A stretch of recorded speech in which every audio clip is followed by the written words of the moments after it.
It's your boy, Shiitake Smitty.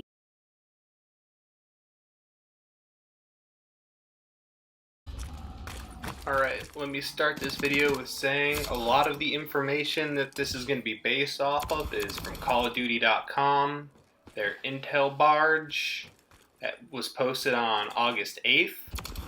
As of this video, they haven't done the reveal stuff yet for Liberty Falls, so some of this might change, some of this might get answered.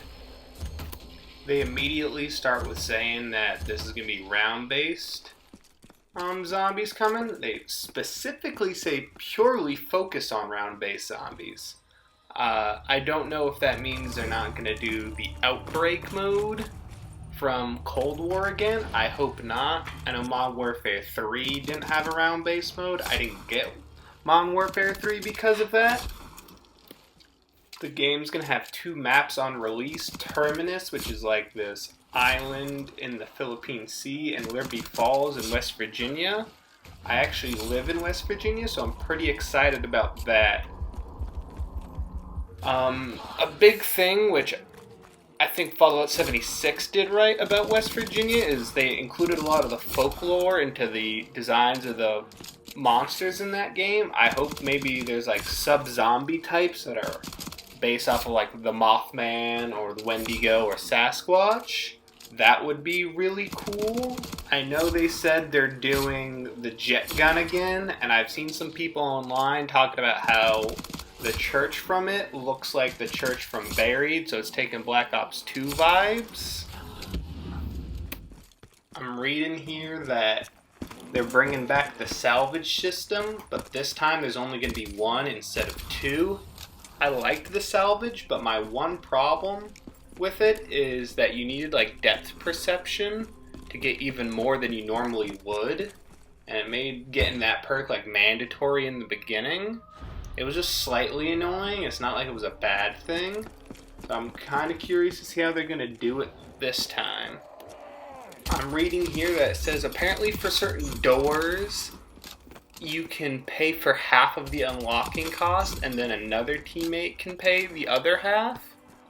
I don't think that's going to work how they think it will, because if you're playing by yourself, obviously, it doesn't matter. If you're playing with your friends, then obviously just talk to each other and someone by the door go every other or something like that. But if you're playing online, well, people online are usually greedy with their points and stuff anyway. So I don't think that's going to work. You're just going to end up buying them anyway. You can buy tier 2 and 3 armor off of an armor wall buy now. So armor's coming back from Cold War. I think I would have preferred the shield from Black Ops 3. But I can understand some people not wanting to just have to build something every time. It's much easier to buy it off the wall. If you're not doing it with salvage this time, I don't think it's too big of a deal. Another change I see is apparently the ammo mods now are going to be based off of buying it with salvage instead of points at the Pack Punch. It says it's going to be at a arsenal machine. I wonder if Elemental Pop is coming back, because then you just kind of have access to all of them and you only upgrade for an ammo mod because certain enemies were weak to them in Cold War. To no one's surprise, Easter eggs are coming back. I hope they're harder than when they were in Cold War. Me and my girlfriend just kind of accidentally figured out Firebase's Z Easter egg while our other friend was like half asleep the whole time. A lot of people complained in like Black Ops 2, 3, 4 that the Easter eggs were too random. You know, the purple bow on Dreisendrach, you had to like knife crawlers over a certain spot and stuff like that. So I kind of get that point. Cold War was just too easy. They're going to do guided games, they're saying, in Black Ops 6. Which is going to teach you how to do an Easter egg. I guess that's fair. And it doesn't give you the same unlocks as just doing the main quest normally in a normal game. So I was reading the Xville system's back. That's not a big deal. It just gives you a different way to end the game. The Omni movement, everyone's heard about that right now. But what I am reading is the heads-up display. It's giving pictures of it. I'm going to be honest. It's kind of disgusting. Like, this is a pretty bad-looking HUD. I hope they change that on release, or maybe give us like an option to change the HUDs. The cool thing in like Black Ops 3 is you just get a mod to change the HUD. The last thing in this section is solo players can save their game now and then continue from that same point later on. And groups of people, if you get disconnected from your match but the host is still active, you can rejoin. Those are just some nice quality of life stuff. No one tracks track record though. I feel like the saving and coming back is going to be very glitchy in the beginning.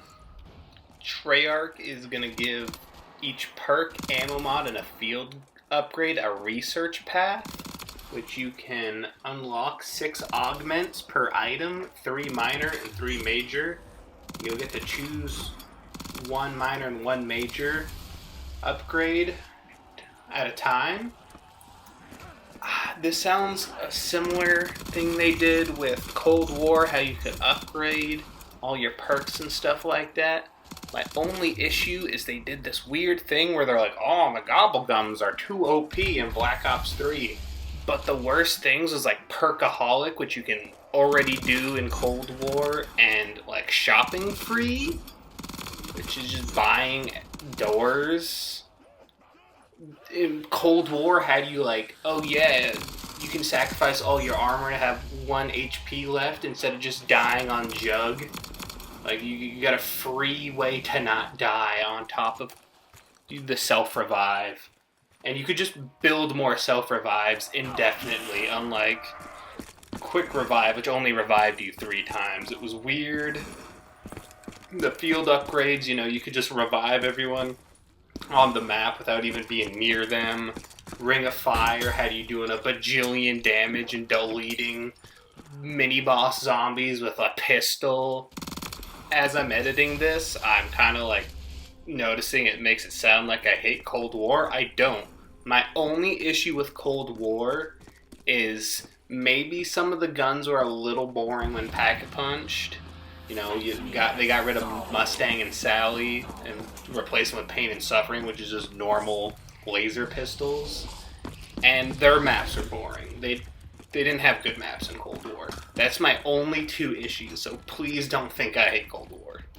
They are actually just bringing back the same field upgrades from Cold War with like a new one called Dark Flare. You generate a massive energy beam that deals lethal shadow damage. The beam penetrates everything in its path. So I guess they just turned the Mark II ray gun into a field upgrade that sounds basically the same thing. They have 2 examples for augments on the Dark Flare. The minor augment is heavy shadow zombies impacted by the beam are slowed, which kind of reminds me of the Mark III ray gun, how it had that left-hand gun that shot a black hole that slowed zombies. And the minor augment, Shadow Ball. The beam is replaced with a sphere that damages enemies as it travels and detonates at the end of the duration. They're doing the Mark III. It's the Mark III. Unlike Cold War, apparently you can bring a tactical and a lethal grenade into the game with you.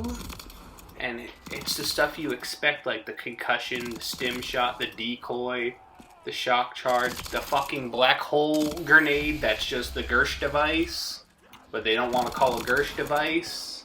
That's not busted or anything. You can bring the frag, the sticky, the Molotov, the blast trap. That's kind of overpowered. How are they saying the Gobblegums are overpowered despite the fact that they're bringing those back too?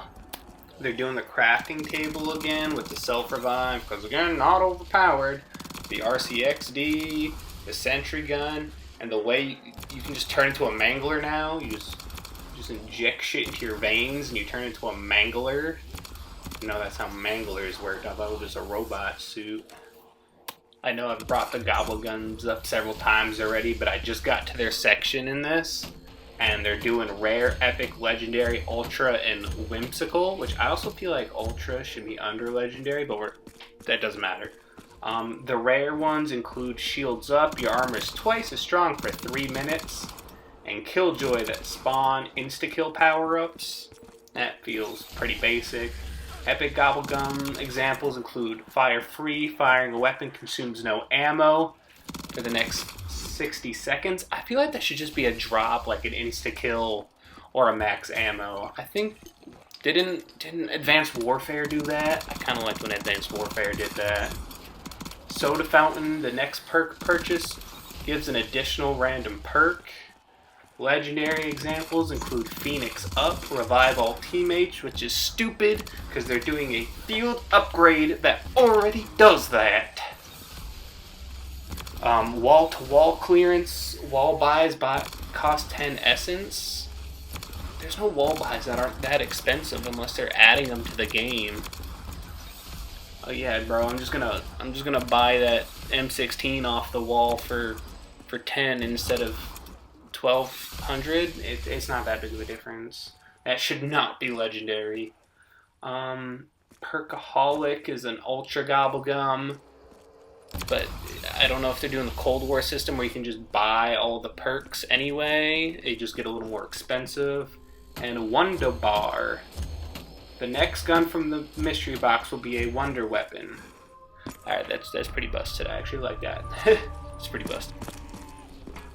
They're showing the perks they got. They have Quick Revive, Juggernog, Stamina Up, Elemental Pop. Thank God that was such a bop.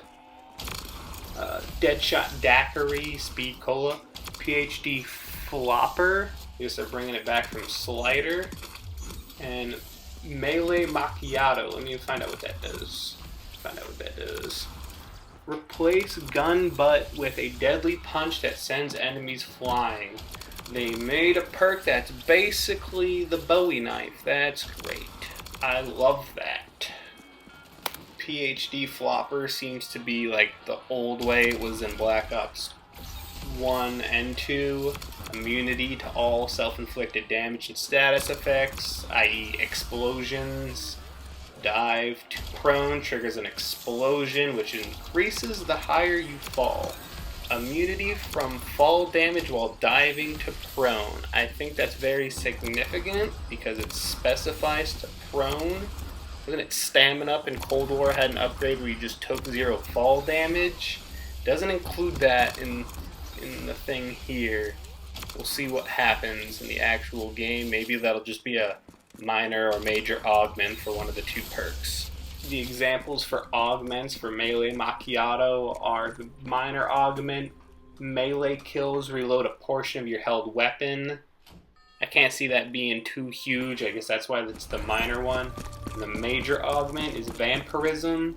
Successful melee attacks heal 25 health. I feel like that'd be more helpful in the beginning where, you know, you're meleeing for points, not meleeing all the time. But, you know, a lot of zombies can get a easy swipe in while you're meleeing on like an insta-kill or just in general. So I could see that being actually pretty useful. The ammo mods include Brain Rot, Cryo Freeze, Dead Wire, Napalm Burst again. All doing like the same thing they did in Cold War. I don't know why they call it Napalm Burst and not what they called it in Black Ops 3, Blast Furnace. It does the same thing. It doesn't matter, it's not a huge thing. They're also doing another one called Shadow Rift, which is more of that shadow damage. Each bullet has a chance to spawn a black hole if striking normal or special enemies, warping zombies away and dropping some from the air at high speed. Well guys, I hope you don't have bad internet because that sounds like your game's gonna lag like a motherfucker with that one. The Shadow Rift examples for minor and major augments are minor is targeted, drop zombies, fall on other zombies. I'm guessing that does damage to them. And major augment, explosive rain. Zombies that are dropped from portals will explode on contact with the ground. That's cool. Also sounds like it's going to lag the hell out of your game if you had bad internet. I'm going to be quick about some of these. There's a Rampage Inducer, Orange Crystals, which make zombies appear, move more quickly for the first 20 rounds. It's like a challenge thing. Not that big. Ground loot, we already knew about that. They did in Cold War. They have the essence and the salvage stuff again. Obviously, they're doing that. Ammo caches, again. A tactical raft, which is just a transport around. Trials, again. They've done that on tons of maps. They're telling us power-ups. It's all the normal ones and a new max armor one.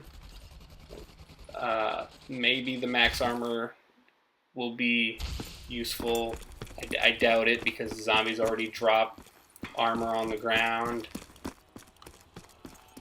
So they keep bringing up the elemental damages, so I'm guessing there are going to be enemies weaker to certain elemental damages. So get ready to use only one type on certain maps. Weapon rarities coming back, we already kind of knew that. Wall buys, we already knew that. Armor wall buys, I already talked about that earlier in this. The mystery box, already talked about that. I have a picture of the new wonder weapon, it looks kind of cool. Pack punch machine, we already knew that.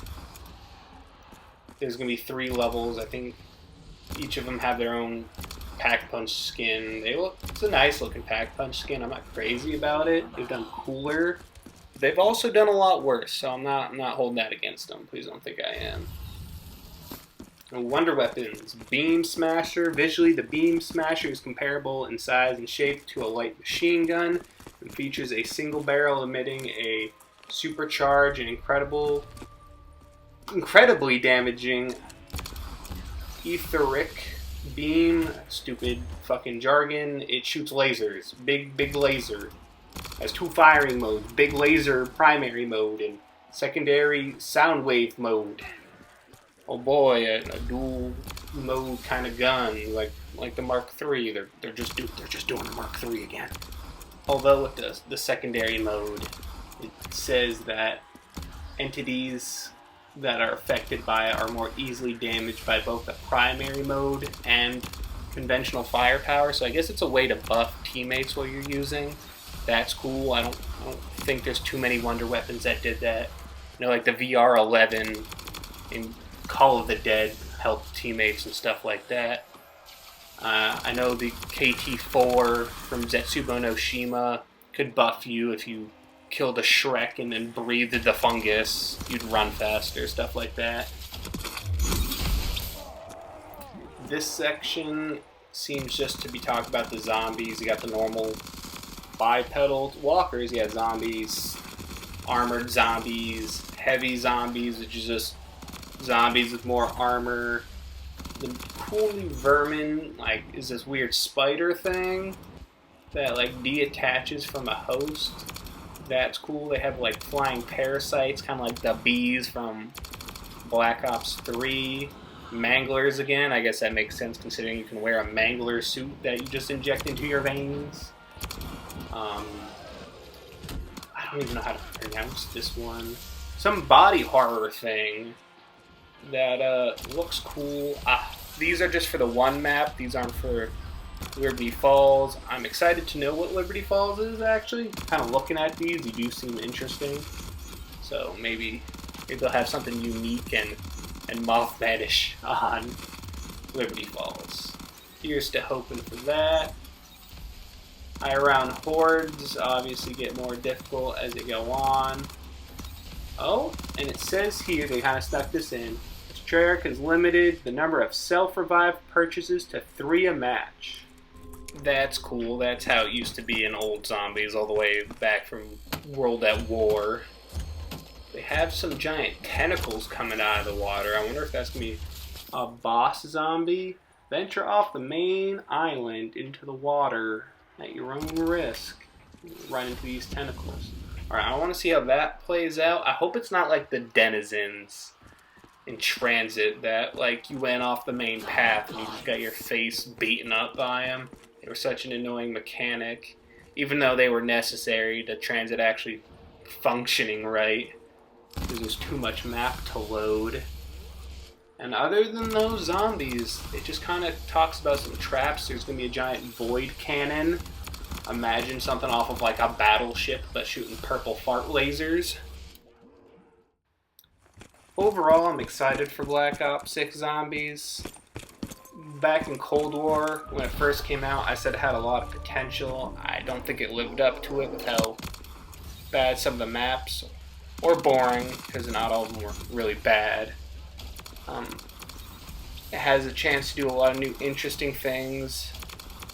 I haven't played much zombies, or much new zombies I should say, since Cold War, since I skipped over Modern Warfare 3, not doing that non-turn-based zombies. I hope they don't do Outbreak again, or Onslaught. Those weren't the greatest modes. I think it'd be super clutch. I doubt they will. If they do custom maps for Black Ops 6 on PC, that's to be seen. If they don't, honestly, I think Black Ops 6's legacy will just be assets for Black Ops 3 custom maps. We'll see in due time. If you have any thoughts, please leave them in the comments. When Liberty Falls come out, I might do another video talking about that. We're sorry, the number you have dialed is not in service at this time.